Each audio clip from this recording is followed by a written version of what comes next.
O momento em que a garrafa de champanhe estourou e espirrou sobre a televisão de tela plana na sala de descanso, eu já sabia que não iam me pagar. Nem em dinheiro, nem em crédito, nem em mínima decência humana. O sistema que eu construí, linha por linha, noite sem dormir, após noite sem dormir, acabava de atingir 400 acima do tráfego previsto. As métricas em tempo real rolavam pelo monitor como fogos de artifício. API com uptime impecável. Dashboards responsivos. Relatórios interdepartamentais rodando como uma bobina de Tesla. O produto estava vivo, respirando, eficiente, estável. Isso não foi sorte. Fui eu, Rafael. As pessoas aplaudiam. O marketing postava selfies de comemoração. O pessoal de vendas distribuía aqueles balões de alumínio cafonas que diziam GOAT. Eu fiquei de lado, tomando uma garrafa de água morna e assistindo o meu próprio trabalho ser exibido como um truque de festa corporativa. Eu não estava bravo, ainda não. Só cansado. Então, o gerente entrou. Don, com seu corte de cabelo de $9 e o eterno sorriso de deboche. E deu um tapinha no meu ombro, como quem afaga um cachorro que não mordeu os convidados.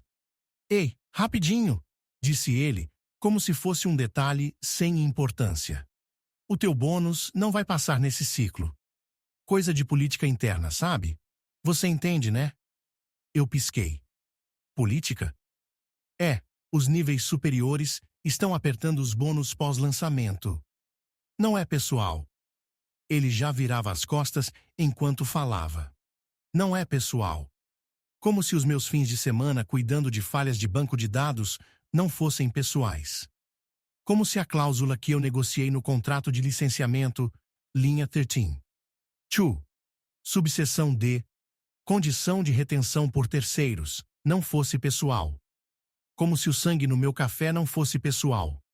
Eu não respondi. Não gritei. Não fiz cena de filme. Não derrubei impressora nenhuma. Assenti uma vez e disse: entendi. O que eu realmente entendi foi isto. Eles achavam que eu era descartável. Que o homem que reconstruiu toda a pilha de dados, tirando do lixo deixado por um empreiteiro incompetente, podia ser reduzido a uma linha de controle de custos. Que aquela política era um insulto aceitável contra alguém que literalmente negociou os termos de uso legal com o fornecedor de analytics. Que eu não perceberia o jeito que Dom esticou o rosto ao dizer aquilo.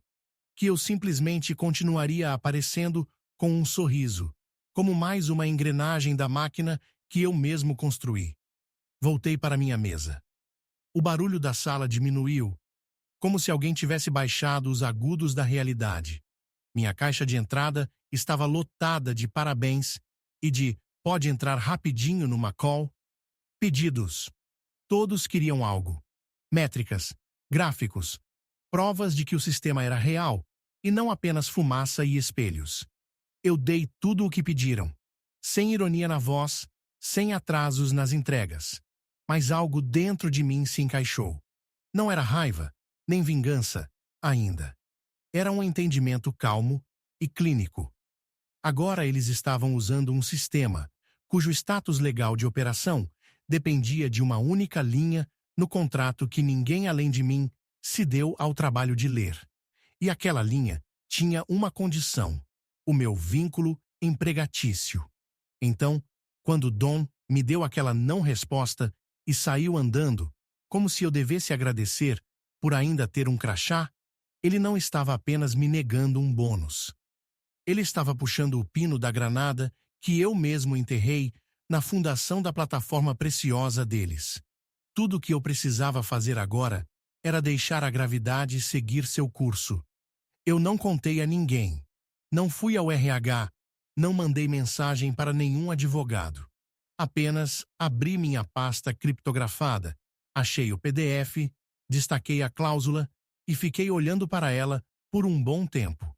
Lembrei da reunião com o fornecedor, de como precisei lutar para que aquela cláusula fosse incluída. Nem era para eu negociar. Mas Don tinha deixado a bola cair, claro. E eu tive que assumir. Passar 2 semanas brigando com redlines e advogados do fornecedor. Só para me proteger. Só por precaução. Para o caso de um dia, eles tentarem me ferrar desse jeito. Voltei para a caixa de entrada. Enviei 3 relatórios de alta prioridade, respondi a algumas perguntas técnicas do produto e agendei uma reunião para segunda-feira. Sorri, acenei para o estagiário, ri de uma piada que nem ouvi direito. Então abri um novo e-mail, endereçado ao jurídico, e digitei 4 palavras na linha de assunto. Отлично, продовжаем. Ниже идет вторая часть адаптации. Перевод и смена пола героя на мужской вариант. Все еще от лица Rafael. Assunto. FYI. Possível problema. A segunda-feira cheirava a donuts, amanhecidos e negação. A confete mal tinha sido aspirada dos tapetes do corredor quando começaram os disparos de e-mails. Assuntos como trabalho incrível e vitória histórica para todos pipocavam na caixa de entrada como mini-fogos de artifício corporativos. E em cada mensagem, as mesmas impressões digitais oleosas. A liderança sênior se autoelogiando pelo meu trabalho. O relatório oficial pós-mortem saiu às 10h06. Um PDF arrumadinho, cheio de gráficos que eu mesmo desenhei, coloridos com branding que eu ajustei, costurados com métricas puxadas diretamente da espinha dorsal que eu mesmo programei. Havia até um resumo de 2 páginas da arquitetura, escrito em terceira pessoa, como se tivesse sido descoberta num campo arqueológico, e não construída em 2 anos de fins de semana, sem pagamento. E em lugar nenhum, absolutamente nenhum, constava o meu nome. Os autores listados eram o líder de produto, o VP de operações e Don. Don. O mesmo homem que já me perguntou se Python era aquela coisa da cobra, assinando um overview técnico com frases que eu tinha escrito, palavra por palavra, no Slack 6 semanas atrás. Meu nome desapareceu. Minhas contribuições viraram referências vagas a input cross-funcional. Eu não era uma pessoa. Eu era um tópico de bullet point. Não soltei uma palavra. Não mandei emoji passivo-agressivo. Não respondi, só me incluindo aqui. Abri uma nova pasta local, nomeei simplesmente seguro. Comecei a arrastar cópias, threads de Slack, rascunhos de design, históricos de versão, diagramas de arquitetura com timestamp. Não era raiva, era preparação. Uma guerra não começa com o tiro de canhão. Começa com alguém afiando uma faca em silêncio. Por volta do meio-dia, o murmúrio começou. Um dos caras de DevOps perguntou se alguém tinha confirmado as cláusulas finais com o jurídico antes do sistema IR ao ar. Tem umas coisas estranhas no apêndice D, disse ele, casualmente, bebendo na caneca que dizia engenheiro mais ou menos do mundo. Mantive meus olhos na tela, limpando relatórios de caixa pós-lançamento. Um gerente de projeto respondeu. O jurídico deve ter dado uma olhada, né? Quero dizer, nada apareceu até agora. Sorri de leve. Aquele sorriso que você dá a um mágico antes dele perceber que o coelho já está roendo a manga do paletó. Almocei tarde, quase 13h45, quando a copa estava vazia. Ainda tinha bolo de lançamento, um tabuleiro de chocolate ressecado, cobertura já endurecida como massa corrida. Alguém tinha escrito sucesso em glacê vermelho. O U parecia rabiscado por uma criança no meio de uma birra. Apropriado. Sentei perto da janela, sem fome, só absorvendo, assistindo. O RH passou rindo com alguém de vendas. Produto já falava de metas de Q4, como se não tivéssemos acabado de sobreviver a um incêndio. Don desfilou com seu café, falando alto no Bluetooth sobre centralizar insights. Não olhou para mim, nem olharia. Eu não deveria existir fora do código. E ainda assim, naquela tarde, eu abri novamente a licença. Não apenas a cláusula destacada, mas o documento inteiro, página por página, assinatura por assinatura. Eu sabia exatamente como seria se eu resolvesse jogar aquilo na mesa. Não seria apenas um caos contratual. Seria um apagão sistêmico. Coisa de acionista perguntando em call emergencial. Coisa que equipe de compliance chama de exposição irrecuperável. Eu não precisava agir ainda. Só precisava esperar. Deixar o silêncio se alongar. Deixar Dom esquecer o que ignorou. Deixar a liderança polir suas botas nas minhas costas mais um pouco. Deixar a corda apertar. Porque no instante em que ficasse oficial, não pago, não reconhecido, apagado, aquela cláusula ativaria como uma mina tripla. Saí a azeite em H, em ponto, como qualquer outro dia. Mas carregava no bolso do notebook um HD criptografado, datado, com backup completo de todas as dependências da infraestrutura. Porque quando o sistema falhar, eles vão precisar de um milagre. E eu já decidi que não estarei no prédio quando implorarem por um. A licença dormia numa pasta que ninguém mais lembrava. Nem o time de procurement, nomeada com aquele título entediante que praticamente grita "ignore-me" para qualquer um sem noção de versionamento jurídico. ANC 34, License Final Executed, V7. PDF. Estava lá, desde o dia em que assinei, guardada como uma arma carregada que ninguém acreditava que eu teria coragem de usar. Mas eu lembrava. Deus, como eu lembrava cada linha. Era uma quarta-feira. Todos ainda estavam embriagados de cafeína e ego pelo lançamento. Han já tinha começado a chamar o sistema de nosso bebê nas reuniões, como se tivesse estado presente em mais do que 5 aprovações no Slack, e um almoço em que perguntou o que era um data warehouse. Eles já falavam em expandir o uso, talvez até monetizar as métricas. Um roadmap se formava, construído inteiro sobre a espinha da plataforma que eu arquitetara. E ainda assim, não tinham me pago. Abri o arquivo. A cláusula estava exatamente onde eu lembrava. Apêndice D, subseção 3, parágrafo B. Uma sentença única, uma agulha legal enfiada num palheiro de Whereas, e, therefore, no caso em que o líder técnico designado, como definido no adendo B, ou seja, Rafael, for removido do status de emprego remunerado por qualquer período superior a 72 horas, este contrato de licença será considerado nulo e sem efeito. Todos os direitos de acesso associados serão terminados sem aviso prévio, sem área cinzenta, sem ambiguidade, um botão de desligar preto e branco. Aquilo não existia por acaso. Nasceu de rancor. 2 anos antes, Don e os amiguinhos dele tentaram terceirizar a reconstrução do Analytics para um consultor em Austin. O cara se gabava de ser 10x Engineer e achava que documentação era opcional. Eu só descobri porque vi as mensagens no Slack por engano. Eles estavam prontos para me cortar fora. Diziam que eu era protetor demais, opinioso demais e que meu salário era ineficiência de custo. Então, fiz uma ligação para o fornecedor. Expliquei a situação. Disse que precisávamos de linguagem mais forte. Exigi que colocassem meu nome no contrato. Se quisessem usar o software, eu teria que ser pago.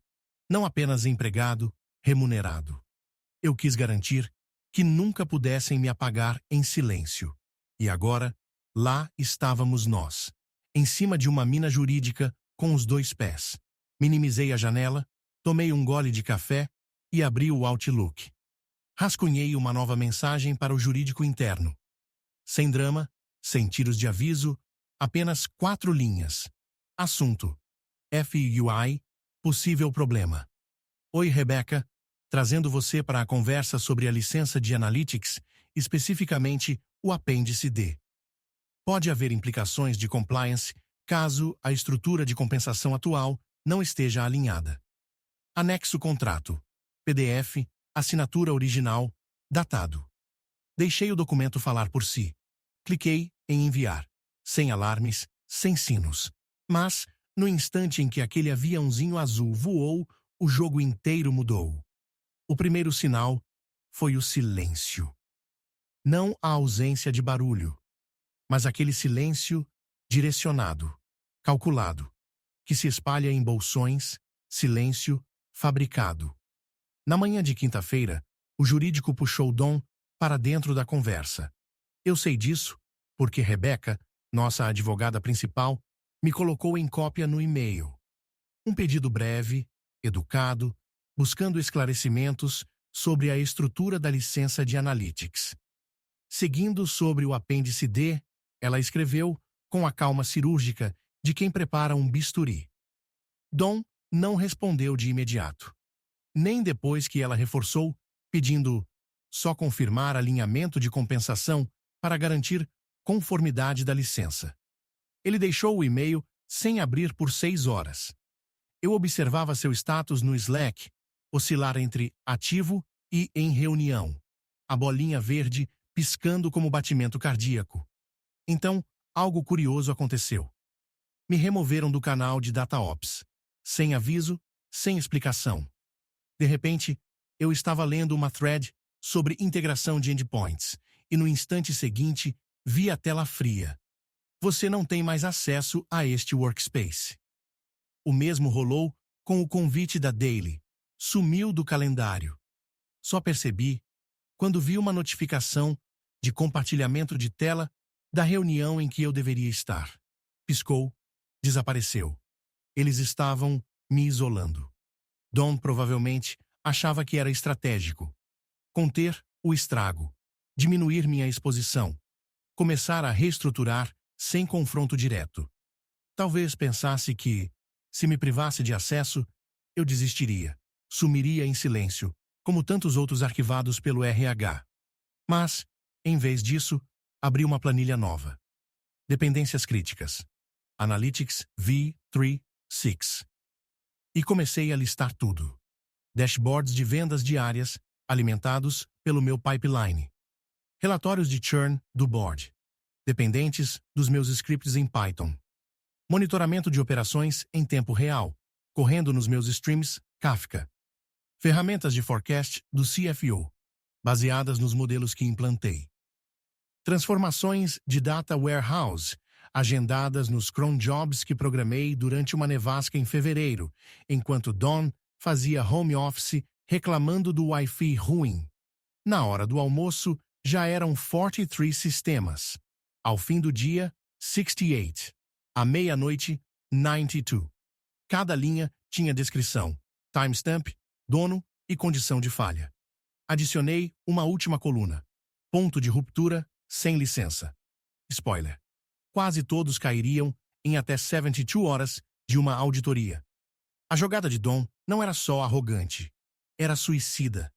E ainda assim, nenhum retorno dele. Nenhuma resposta ao jurídico. Nenhum recuo. Só silêncio e o gelo da exclusão.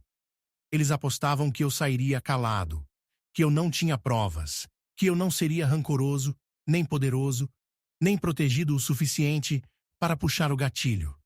Mas o que eles não entendiam é que eu mesmo construí o gatilho. Instalei a fiação. Escrevi a cláusula.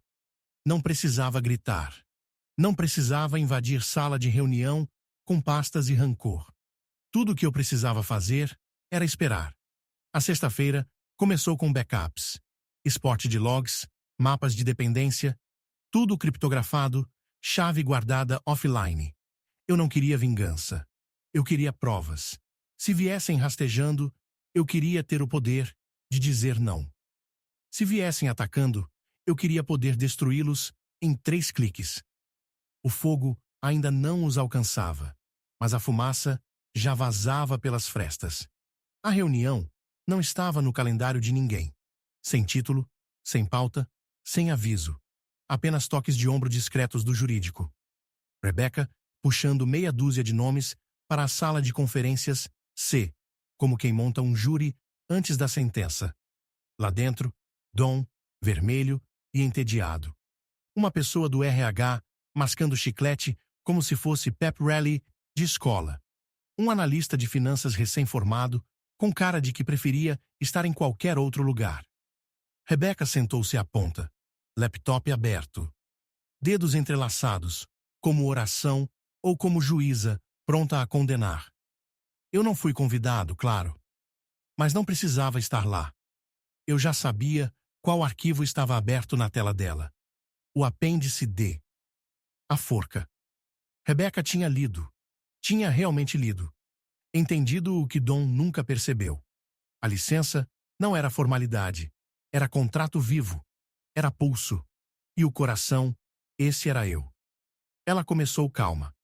Quero confirmar uma coisa. O nome do Rafael está sendo atualmente compensado de acordo com o contrato de trabalho dele? RH respondeu primeiro, como se fosse pergunta fácil. Sim, claro. Ele está ativo. Não foi desligado. Rebecca não se mexeu. Não foi essa a pergunta. Ele foi pago? Um silêncio. Finanças virou a planilha. Franziu a testa. O bônus do Q2 ainda está em revisão. Não vejo repasse registrado. Dom se precipitou. Estamos avaliando métricas de performance do rollout. A equipe foi ótima, óbvio, mas tem umas políticas sobre incentivos pós-lançamento. Rebecca ergueu a mão. Lenta. Cirúrgica. Fechou o laptop. Não bateu. Não foi agressivo. Só fechou, com a calma de quem sela um caixão. Olhou bem nos olhos deles. Se ele não foi pago, estamos em violação. HR piscou. De quê? Rebecca apontou o laptop, agora fechado. Cláusula 13. 2. Subseção D. O contrato de licença que garante acesso legal a 97DA, nossa infraestrutura de analytics. A cláusula que exige que o nome dele esteja em status remunerado para a licença continuar válida. Dom tentou rir. Isso é boilerplate? Não é. A voz dela era tão suave que fez o ar gelar. Não é. A sala ficou imóvel. Rebecca se inclinou para a frente. Se isso não for corrigido, estaremos fora de compliance. O que significa que nosso acesso é ilegal. O que significa que cada dashboard, cada relatório, cada call de investidor vira exposição. O que significa que você, Dom, vai ter que explicar por que deixou passar uma cláusula com gatilho operacional. Dom parecia um homem descobrindo que o paraquedas era só uma mochila de academia. Eu não sabia, murmurou. Você estava no loop, respondeu Rebecca.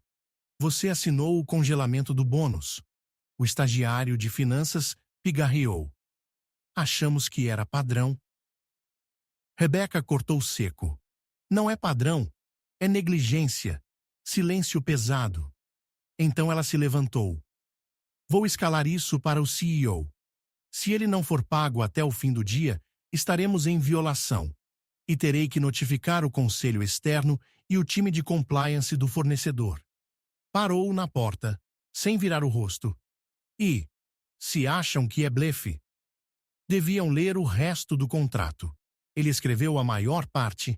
Do lado de fora, alguém de TI passava carregando um monitor piscando. O mundo continuava girando. Mas naquela sala, o incêndio tinha finalmente chegado.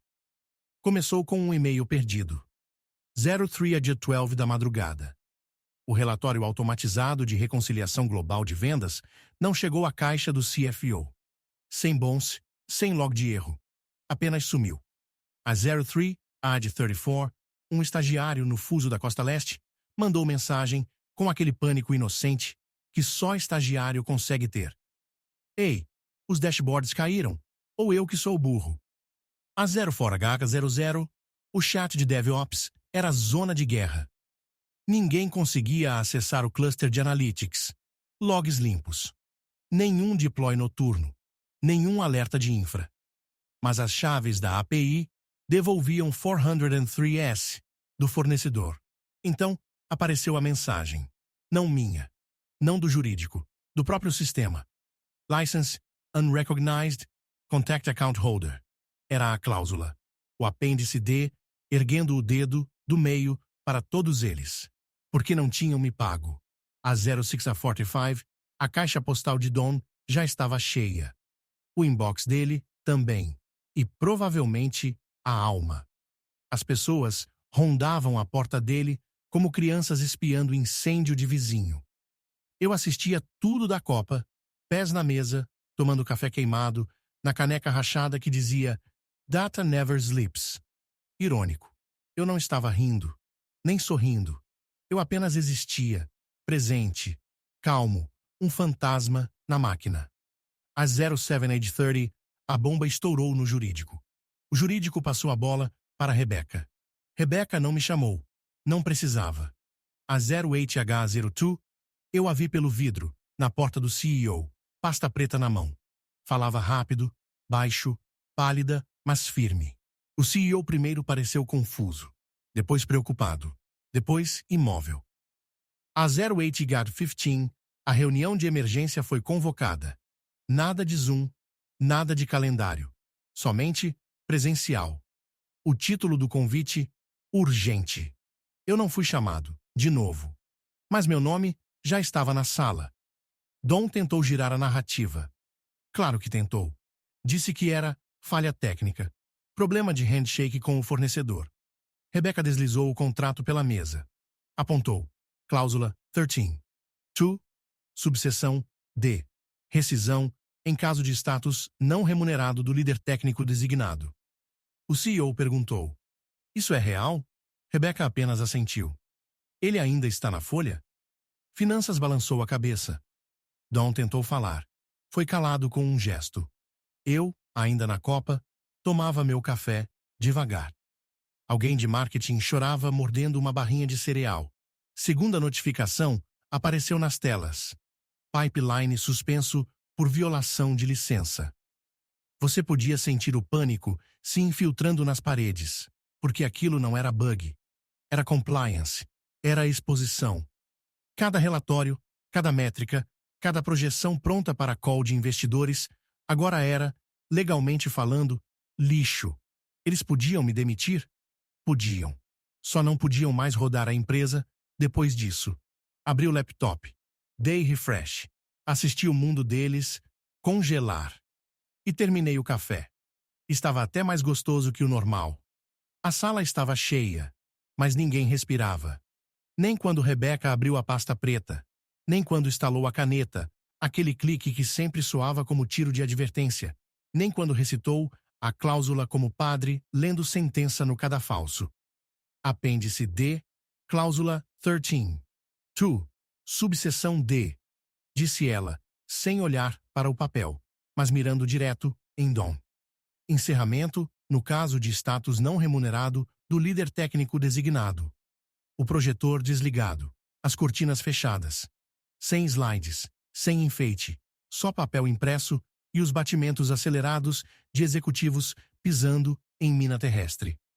Rebeca ergueu os olhos, calma como tempestade já passada. Por favor, me digam que vocês o pagaram. Silêncio. Um longo, pesado. O analista júnior confessou. O bônus do Q2 foi retido. Ainda em revisão. Rebeca piscou uma vez. Fechou a pasta com precisão cirúrgica. Abriu de novo em outra página, sublinhada. E disse, preparem-se. Vão ter que ligar para os investidores. O CFO empalideceu. O VP de vendas massageava as têmporas, como se pudesse espremê-las até desaparecer o problema. O CEO encarava o papel como se pudesse incendiá-lo com os olhos. Don tentou rir outra vez. Isso é exagero, linguagem jurídica inflada. Rebeca cortou. É executável. O fornecedor confirmou hoje cedo. Cruzei status de pagamento dele com os logs de acesso. Se não está remunerado, operamos sem licença. Mas deve ter período de carência. Não tem. 72 horas. E o prazo expirou ontem. 23/43. Aquele silêncio foi mais escuro. Rebecca ajeitou o blazer. Olhou para o CEO. Recomendo pagamento retroativo imediato e preparar disclosure ao board e AOS investidores. O CEO soltou ar pelo nariz. Existe solução? Ela não respondeu logo. Só encarou. Depois disse: Vocês tinham uma. Decidiram que o bônus não valia a exceção. Han suava. A mão tremia, agarrada à garrafa d'água. Eu não sabia. Você assinou o contrato. E ele marcou a cláusula em vermelho 2 vezes. E foi aí que entenderam. Não era engano. Não era falha de papelada. Era um sistema profissional, criado por alguém que eles acharam descartável, segurado por uma cláusula que ninguém leu porque não estava em bullet point. Rebecca parou na porta. Vou redigir o disclosure. Me avisem se querem que eu inclua seus nomes. E saiu. Sem gongo, sem fumaça. Só realidade se assentando como poeira. O prédio inteiro mergulhou em funeral. Slack vazio. Telefones tocando no vácuo. Assistentes correndo de um lado para o outro como se carregassem bombas relógio. O fornecedor respondeu com uma linha brutal. Sua licença é inválida por violação. Contate o responsável da conta. O responsável era eu. Eu não assistia ao caos com pipoca. Eu trabalhava num contrato freelance, pagamento em cripto e respeito. Melhor negócio do que ali. Às 12h40, Tyler, o estagiário do RH, veio com um formulário impresso, suor nas axilas. Rafael, será que você pode ajudar a preparar uma documentação de transição? Olhei para ele. Quer dizer, documentação de um sistema ao qual eu não tenho mais acesso legal? Ele gaguejou. Sim, só para manter as coisas rodando. Tomei um gole do meu chá. Diz pro Dom que não estou disponível. E da próxima vez, não mandem alguém que não entende a palavra violação. Ele saiu quase correndo. O RH tentou pagar o bônus retroativo, às 11h04, horas depois do prazo. Chamaram de ajuste manual discricionário. Achavam que dava para colar band-aid num buraco de bala. Rebecca mandou e-mail geral. Compensação retroativa não resolve violação. Timestamp confirma descumprimento. Plataforma segue sem licença. Disclosure será enviado. Dom tentou culpar falha de comunicação. Disse no corredor que Rebecca podia ter falado comigo direto. Como se eu não tivesse mandado o e-mail com o assunto FYI, possível problema. Às 14h00, espiando sala de reunião. Um chorava, outro andava em círculos. Dom gesticulava diante de uma planilha só de ref. Continuei andando. Parei na máquina de snacks, Twix esgotado. Ainda mais confiável que a liderança. Às 18h42, o telefone tocou. Número sem máscara. Linha direta. Só podia ser ele. Atendi. Alô? Pausa longa. Respiração pesada. O que vai custar? Era o CEO. Não proxy, não assistente. Ele. Sentei-me à mesa. Abri a pasta. Eles vão implorar. Dentro, um PDF preparado pelo meu advogado. Proposta de reintegração e recompra, executada em caso de violação de licença. 3 pontos. Transferência imediata do bônus não pago, plus forte de multa. Recompra da cláusula de licença por 6 dígitos médios. Declaração formal de reconhecimento, lida no próximo All Hands da empresa. Silêncio do outro lado. 10 segundos. Então, devíamos ter pago o maldito bônus. Vocês têm até amanhã no fim do expediente. Depois, o fornecedor recebe a escalada. Clique. Fim. Naquela noite, reguei as plantas. Assisti ao pôr do sol. E ouvi o silêncio. Aquele silêncio dourado quando o sistema que você construiu fala mais alto que qualquer discurso. Eles não quebraram só um contrato. Provaram que eu era o único que segurava tudo de pé. Agora iam pagar. Nos meus termos.